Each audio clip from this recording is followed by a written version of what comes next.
TBS FM 현재 상황 문제 파악 맥락에 집중 묵직한 질문 흔들리지 않는 중심의 축 최일구 몸쪽 꽉 찬 돌 짚고 쇼미더뉴스 세상을 바라봐 어제의 뉴스가 오늘의 변화 쇼미더뉴스 진실을 찾아봐 오늘의 뉴스가 내일의 역사 쇼미더뉴스 꼭 알아는 뉴스만 골라서 전해드립니다. 쇼미더 뉴스 전해줄 분 소개합니다. 뚱커벨 인사이트 K 배종찬 소장입니다. 일상에 회복합시다. 뚱블리 정상근 시사 전문 기자입니다. 네, 안녕하십니까. 네, 어서 들어오시고요. 아까 허리케인 데스크에서 순대 공장이 어디 있는지 아시는 분 있으면 제보해 주십시오 했더니 역시 허리케인 라디오 집단지성 대단합니다. 0150 청취자인데요. 순대 공장이 충북 음성에 있는 주식회사 진성푸드입니다. 홈페이지도 닫혔네요. 한번 들어가서 이따 봐야 되겠네요. 예. 청취자 여러분들도 한번 들어가 보십시오. 진성푸드랍니다. 배종찬 소장 순대 킬러 아니에요? 너무 좋아하죠. 예. 이거 지금 저 불량의 제조 과정에서 불량이 지금 발견돼 가지고 큰일 났어요. 네. 김은기님께서는 일구씨도 안구 건조증인가요? 안약을 자주 넣네요. 유튜브로 다들 보고 계시니까 나이를 먹어서 그런지 안구 건조증이 생기더라고요. 한 2년 전부터. 왜 눈물약을 놓고 있는 나이와 거예요? 상관없이 다 가을이 또 건조하잖아요. 그렇죠. 그래요? 네. 너무 알았어요. 낭망하시지 말고요. 알았어요. 예. 자, 첫 번째 정상 기자 쇼미더 뉴스 어떤 거예요? 네, 국민의힘 후보는 누구입니다. 그게 누구예요, 그래? 이제 알아봐야겠죠.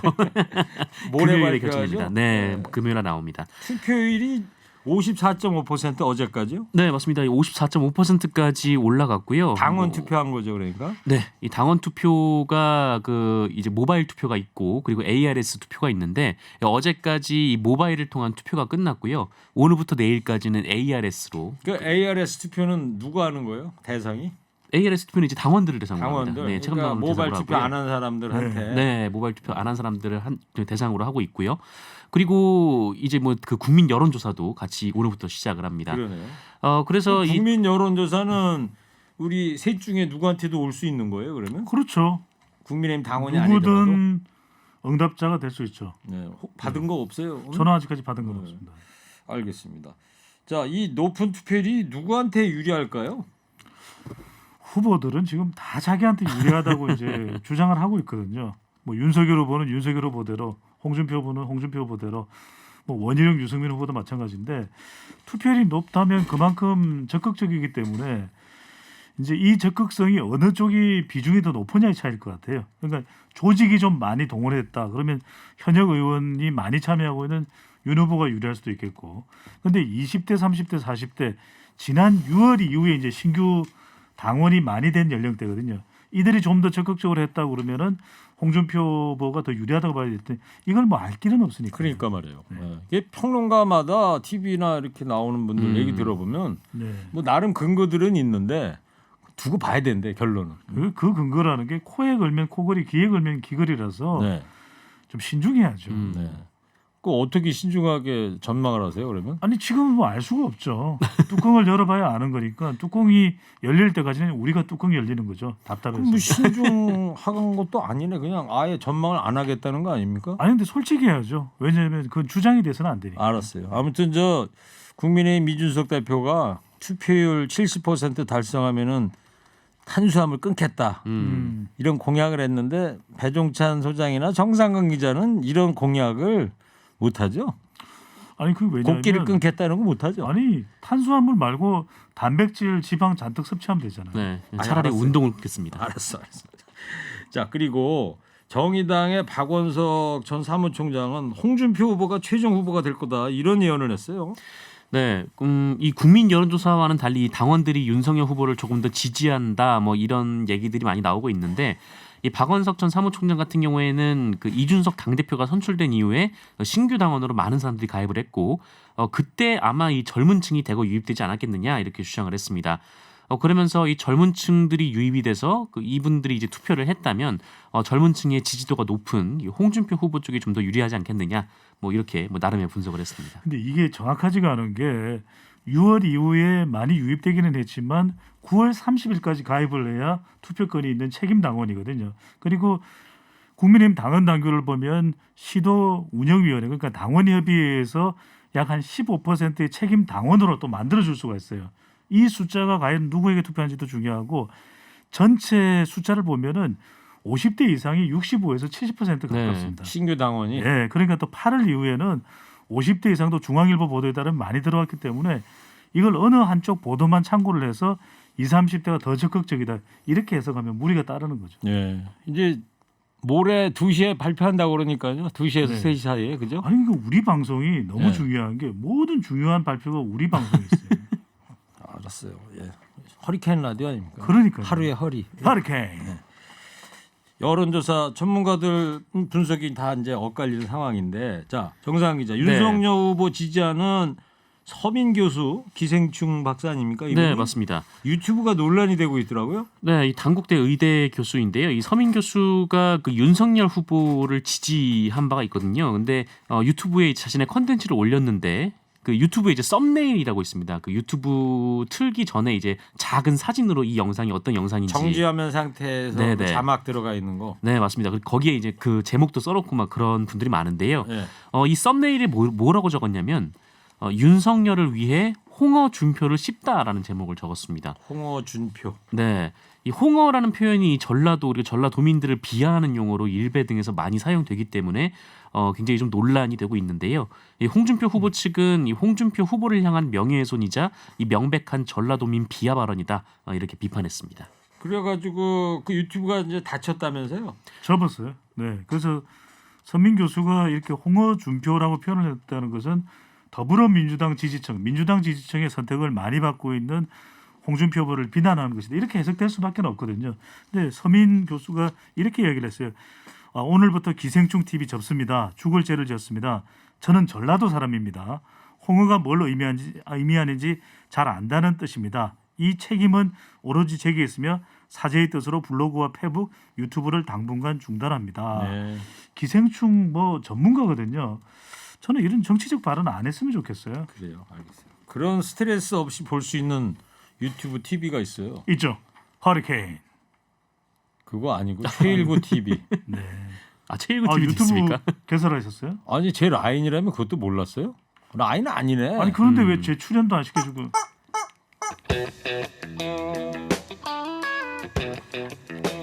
자 정상 기자. 네. 두 번째 쇼미더뉴스는요.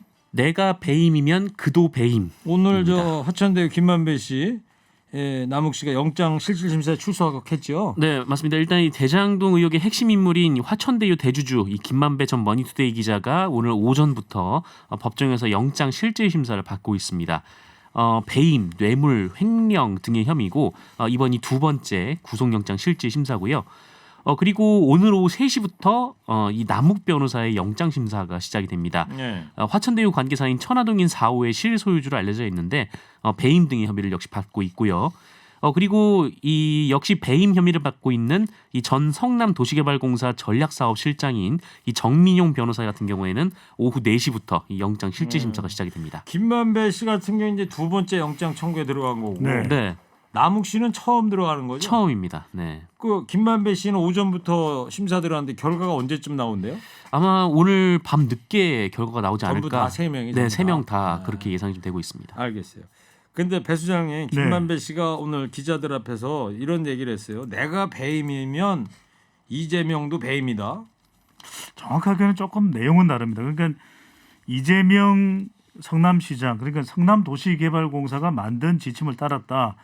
이재명 후보가 배임이 아니라면 우리도 아니다.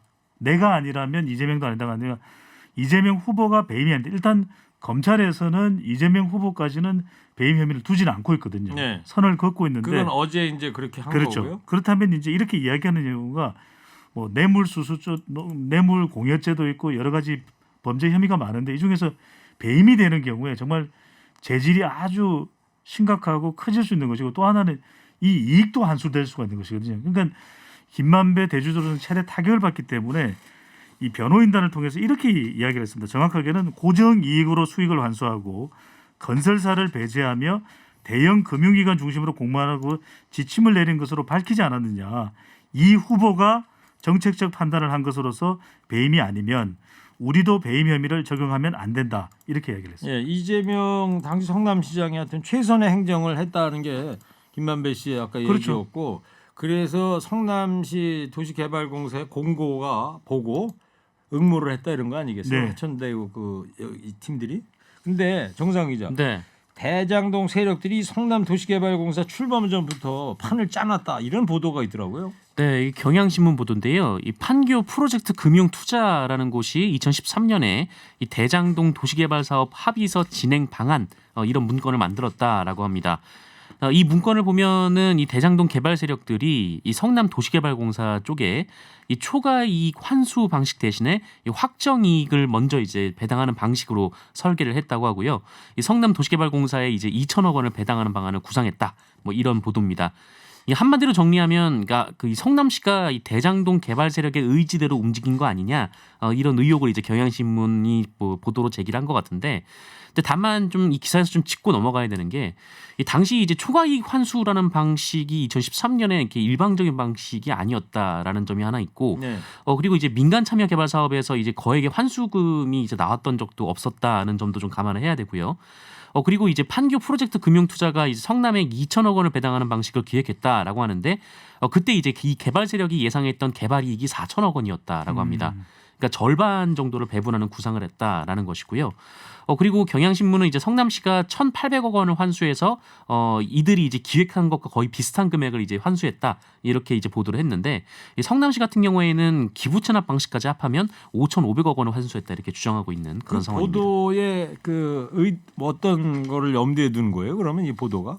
그러니까 이 보도는 그러니까 개발 세력의 2013년에 의지대로 대장동 세력들이 짜놓은 판을 갖고 그대로 이제 성남시가 갔다. 2015년에 성남 도시개발공사 그대로 한 것이다. 네네, 그런 의도로 그런 기사를 의혹을 쓴 것으로 제기한 보입니다. 것이다. 네네. 실제로 이제 중앙일보 보도에 따르면 그런 사전 공모회 차원에서 본다면 사업자 심사할 때 그랬답니다. 화천 대유에는 만점을 줬는데 메리츠와 산업은행 컨소시엄에는 0점을 줬다는 거죠. 그러니까 확연히 서로 간에 이 최종 평가 점수가 차이가 날 수밖에 없다는 점을 중앙일보도 또 지적을 하고 있습니다. 화천대유가 아니고 하나은행 컨소시엄이겠죠. 예, 근데 그 화천대유가 포함되어 있는 쪽에 그렇죠. 만점을 줬다. 네. 자, 김은혜 의원은 또 남욱 변호사 녹취 내용을 추가로 공개했어요. 네, 김은혜 국민의힘 의원이 이제 공개한 내용은 뭐냐면 백현동 개발과 관련됩니다. 이른바 옹벽 아파트, 네. 높은 옹벽을 짓고서도 대장동 개발 얘기가 아니고 네, 민간 투자를 유치했다는 것인데, 이때 이제 이재명 후보의 발언이 백현동의 임대 아파트를 짓는 것은 수익성이 낮다 이렇게 이야기했다면서 수익성이 낮은 임대 아파트는 짓지 않겠다는 이 이재명 후보는 대통령 후보가 될 자격이 없다. 이건 이제 공격한 것인데, 이재명 후보 캠프 측에서는 이런 이야기를 했습니다. 그때는 임대 아파트 수익성에 관해서 이야기를 한 것이고, 민간 투자를 유치하고 강조하기 위해서는 또 여러 가지 조건이 또 필요하거든요. 그런 차원에서 백현동 아파트를 접근을 한 것이지 어디 임대 아파트를 짓지 않기 위해서 일부러 의도적으로 접근한 바는 없다라고 밝혔습니다. 네. 정상 기자, 네. 윤석열 후보가 말입니다. 반대장동 연합을 추진하겠다 이런 말을 했어요. 네, 오늘 SNS에 이 정권 교체를 이뤄내기 위해서 국민의힘을 뛰어넘어 이 보다 큰 틀에서 견고한 대열을 짜겠다 뭐 이렇게 밝혔습니다. 이 국민의힘 최종 후보로 선출되면은 이 당 차원이 아니라 이 본인 중심의 반정권 연대를 꾸리겠다 뭐 이런 구상인데, 이것이 그 안철수 국민의당 대표와의 단일화 얘기를 포함한 거 아니냐 좀 이런 해석들이 나오고 있고요. 윤석열 후보는 이 정권 교체를 위한 반대장동 게이트 연합을 추진하겠다라고 했고, 문재인 정권과 이 586들의 운동권 정치가 상식을 파괴했고 공정과 정의를 짓밟았다 이렇게 주장했습니다. 민주당은 어떤 입장이에요? 민주당에서는 이 반대장동 연합과 관련해서 직접적인 공격적인 반응은 안 나왔습니다. 그런데 이제 반대장동 연합을 하겠다는 게 그 반이재명 연대를 하겠다는데, 그런다고 해서 뭐 안철수 후보가 단일화에 응하거나 또 국민의힘에 손을 들어줄 그런 개연성은 아주 크지 않다는 것이거든요. 그러니까 이렇게 하는 이유가 경선, 아직도 경선이 남아 있으니까 경선 결집 효과, 또 중도층을 견인하기 위한 윤석열 후보의 전략 아니겠냐 이렇게 이제 해석을 하면서 말도 안 된다. 반 이재명 연대나 반 대장동 연합을 하기 전에 본인 고발 사주 의혹이나 해명하라. 네. 그리고 전두환 옹호 발언에 대해서 진정성 있는 사과는 언제냐 이렇게 또 반발했습니다. 알겠습니다. 오늘 유튜브가 많이 활성화되어 있습니다. 허리케인 라디오 603분이 네. 들어와 계시네. 오랜만에 600명. 요 말씀 드리는 순간에 593명으로 줄었네. 그러니까요. 빨리 저기 1000명 넘어가야죠.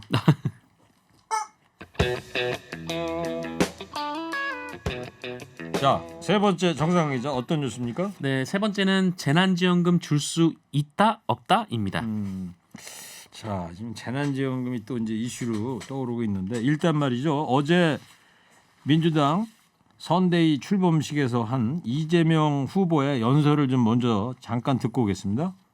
박정희 대통령이 경부고속도로를 만들어서 제조업 중심 산업화의 길을 열었던 것처럼 이재명 정부는 탈탄소 시대를 질주하며 새로운 미래를 열어나갈 에너지 고속도로를 설치하겠습니다. 높은 집값으로 고통을 호소하는 국민들을 보면서 죄송한 마음을 금할 수가 없습니다. 진심으로 사과의 말씀을 드립니다. 문재인 정부의 빛과 그림자 역시 온전히 저의 몫입니다. 네. 이재명 민주당 후보의 어제 연설 일부를 좀 들으셨는데 이재명 정부라는 언급을 좀 많이 했고 에너지 고속도로를 만들겠다. 박정희 대통령이 경부고속도로 놨던 거 마냥 또 부동산 정책 실패에 대해서 문재인 정부의 일원으로서 사과드린다고 큰절도 하고 그랬었어요. 네, 맞습니다. 이 높은 집값으로 고통을 호소하는 국민들을 보면서 이 죄송한 마음을 금할 길이 없다라고 했고 이에 따라 집권 후에는 이 최우선적으로 강력하고 대대적인 부동산 대개혁에 나서겠다 이렇게 선언하기도 했습니다. 네. 자, 오늘 이제 민주당 첫 선대 회의가 이제 열렸어요. 그 이재명 지사가 여기서 또 재난지원금 얘기를 꺼냈더라고요. 네, 오늘 이 당을 향해서 이 재난지원금 추가 지급 문제를 적극적으로 추진해달라 이렇게 당부를 했습니다. 오늘이 이제 국회에서 첫 선대위 회의를 주재한 자리였는데 이 코로나로 직접적인 피해를 입은 소상공인 그리고 간접적으로 광범위하게 피해를 입은 이 국민들의 민생을 보살펴야 한다라고 말했고요. 대한민국은 가계부채 비율은 가장 높은데 또 반면에 국가부채 비율은 전 세계에서 가장 낮은 비정상적인 상태다 이렇게 얘기를 했고 국가 빚을 막 늘리자라는 건 아니지만 국가 부채 비율이 크게 장애가 되지 않는다는 사실을 인지할 필요가 있다라고 덧붙였습니다. 네. 자, 이 김부겸 국무총리는 근데 난색을 표하더라고요. 근데 이게 난색인지 아니면은 그냥 필요한 설명을 한 것인지 저는 구분을 좀 할 필요가 있을 것 같은데 일각에서는 마치 이재명, 김부겸 충돌 뭐 이렇게 이야기를 하던데 그건 아닌 것 같아요. 조금 정확하게 전달하는 것도 필요해 보입니다. 일단은 김부겸 국무총리는 어떤 이야기를 했냐면 올해 예산은 이미 정해져 있거든요. 그래서 올해 예산은 이미 전 국민 재난지원금을 할 여력이 없다. 이미 올 연말까지는 정해져 있는 것이기 때문에 그래서 기본적으로 보더라도 손실보상금도 지원해야 되고 여행업이나 또 숙박업 등 또 필요한 쪽에 더 가야 된다는 이야기고 두 번째는 뭐냐면 전국민 재난지원금 할 생각이 있다면 국회에서 결정해라. 국회에서 결정하면 그걸 우리 정부가 따르도록 하겠다라고 이야기를 한 것이고 그다음에 한 가지 중요한 이야기를 했어요. 왜냐하면 김부겸 총리가 이 라디오 방송에서 어떤 이야기를 했냐면 지금 대선 후보들 사이에 여야를 막론하고 20대, 30대의 표심을 끌기 위해서 가상자산 이 과세 세금을 내년 1월부터 부과하는 것에 대해서 유예하겠다 이런 의견들이 정치권에서 많이 나오고 있거든요. 그런데 김부겸 총리가 분명히 했습니다. 법을 바꿔야 되는데 법도 안 바꾸고 자꾸 정부에서 뭘 역할을 안 하느냐 이렇게 촉구를 하는데 법부터 바꾸시라. 정부에게 따지지 말고 국회에서 할 역할을 하면 우리도 따라야 되면 따르겠다 이렇게 밝혔습니다. 네, 그랬군요. 자, 민주당은 어떤 입장이에요? 이 대해서 재난지원금? 네, 민주당은 일단 그 당의 후보가 이 얘기를 한 거니까 당연히 후보 중심으로 선거를 치러야 한다 이렇게 이 대변인이 얘기를 했습니다. 그러니까 후보의 의지를 좀 당이 받아 안을 것이다라는 취지의 얘기인데요. 다만 뭐 이 대선 전에 뭐 사실상 지급이 어렵다 뭐 이런 지적에 대해서도 대선 전에도 이 정부와 국회가 합의한다면 또 얼마든지 가능하다라고 강조를 하기도 했습니다. 네. 그리고 민주당의 홍영표 의원이 민주당 그 예비 경선 네. 당시에 그 뒷이야기를 전했는데 이재명 당시 후보가 결선까지 가는 거를 수용할 거를 검토까지 했었다고 그러잖아요. 그러니까요. 이재명 후보가 이제 이낙연 전 후보 캠프 쪽에서 이제 역할을 했던 의원들과 함께 좀 훈훈한 자리를 만들기 위해서 소맥 회동을 했다 그래요. 그 와드리게 누구하고요? 그러니까 이낙연 이 전 후보 캠프 쪽에서 역할을 했던 뭐 홍영표 의원이나 뭐 박강원 의원 등등이 포함되게 정확하게 네. 누가 참석을 했는지 전체적으로 공개가 되지는 않았는데 뭐 소맥 회동이니까 서로 뭐 겹차 접종을 했다는 거예요? 그러니까 이제 막 잘해보자. 그때 뭐 좀 서운한 게 있었다. 아 그랬냐? 나는 이렇게 생각했었는데 그때 이제 홍영표 의원이 물어봤다는 거예요. 아니 결선 투표 차라리 갔더라면 흔쾌히 수용했더라면 좋았을 텐데요. 이야기를 하니까 이재명 후보가 아 생각했지요. 생각했는데 결선 투표도 갈 수 있다 생각했는데 그거 잘 안 됐어요. 이렇게 이제 답변을 하면서 그걸 이제 한 라디오 방송에 출연을 해서 전달을 한 것인데 네. 이게 이제 이런 내용을 전달하는 이유는 좀 껄끄러웠잖아요. 그러다 그렇죠. 보니까 이제 원팀을 강화하기 위한 의미도 좀 담겨 있다고 봐야 될 것 같고 사실 이게 뭐 술자리라는 것이 꼭 필요한지 어떤지는 모르겠는데 이런 좀 아이스 브레이킹하는 자리가 없으면 껄끄럽거든요. 그리고 아이스 브레이킹이 뭐예요? 그러니까 서로의 어색함을 아, 얼음을 깨뜨리는. 그렇죠. 아 모르셨어요? 알았는데 좀 물어본 거예요. 네. 그래서 이제 좀 더 서로 이제 한 팀으로 뭉치기 위한 학적 결합의 시도라고 봐야 되겠죠. 네. 실제 정상훈 기자도 아마 소맥 잘할 걸요. 겹차 접종은 좀 천천히들 하시고. 네네. 알겠습니다. 자, 0190님께서 요즘 지각 안 하는 배 소장님 식사는 하시고 다니시나요? 196님 최일구 TV 구독 눌러드렸습니다. 아유, 고맙습니다. 제가 네. 이 최일구 TV 유튜브라는 걸 하다 보니까 일일이 답장을 댓글을 달아주시는 분들이 계신데 일일이 제가 답장을 못 해드리니까 어제 보니까 한 분께서 네. 그 좋아요 하트 그거라도 좀 눌러달라고 그래가지고 이렇게 손가락을 이렇게 툭툭 치니까 빨갛게 하트 표시가 뜨더라고요. 네네. 네. 아니 그런데 허리케인에 집중을 하셔야지 왜 개인 유튜브를 또 하시고. 여보세요. 네. 시간 끝나고 하는 거예요. 예. 알겠습니다. 자 문자 하나 소개해드릴게요. 최일구 형님 전 화물차를 하면서 잘 듣고 다니는데요. 요즘에 요소수 구하기가 너무 힘들어요. 인터넷 보면 사재기로 한몫 챙기려는 인간들한테 시원하게 한 말씀 해주세요. 당장 내일부터는 차를 세워야 할 판입니다. 어휴.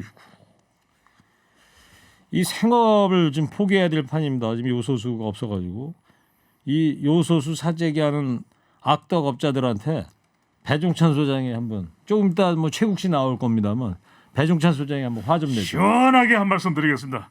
개잡두를 대령하라. 네, 쇼미더 뉴스 지금까지 배종찬 소장, 정상근 기자였습니다. 두 분 고맙습니다. 쇼미더 뉴스.